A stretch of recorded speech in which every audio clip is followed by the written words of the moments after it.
Hello दोस्तों, नमस्कार। मैं बेटी के दहेज प्रथा पे गीत गाने जा रही हूँ। आप लोग को अच्छा लगेगा तो कमेंट करिएगा और बताइएगा कि ये गाना कैसा लगा। नमस्कार। बोलो शेरा वाली की जय। जवने घर में होई है ना रुपया राम जी, ओही घर जन्म जीनी दीह बिटिया राम जी, ओही घर जन्म जनी दीह बिटिया राम जी। एतना बिनतिया तुहरा से राम जी, ओही घर बेटी जानी दीह राम जी, ओही घर बेटी जीनी दीह राम जी। जवने घर होई ना रुपया राम जी, ओही घर बेटी जानी दिया मोर राम जी, ओही घर बेटी।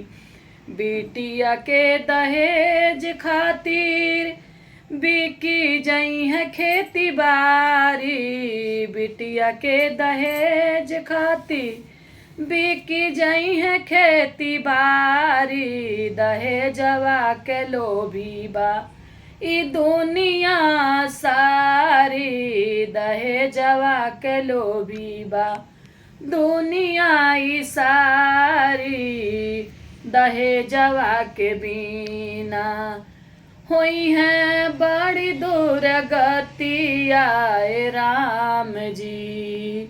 जौने घर रुपया ना होई बेटी जानी दी है राम जी, ओही घर बेटी जानी दी है राम जी।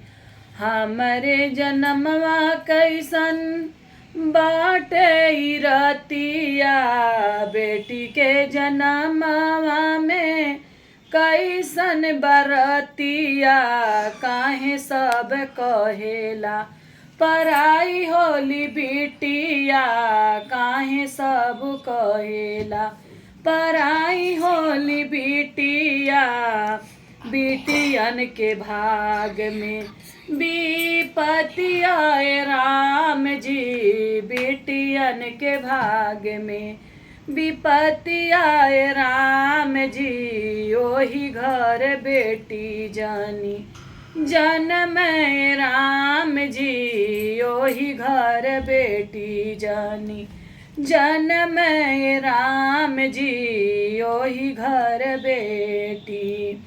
चिड़ई जैसे चहके बिटिया बाबा जी के बाग में, चिड़ई जैसन चहके बिटिया बाबा जी के बाग में। कहिया ले ऐसे जलिए बिटिया दहेजवा के आग में, कहिया ले जरिए बिटिया दहेजवा के आग में। कह किरण कैसन बा किस्मतिया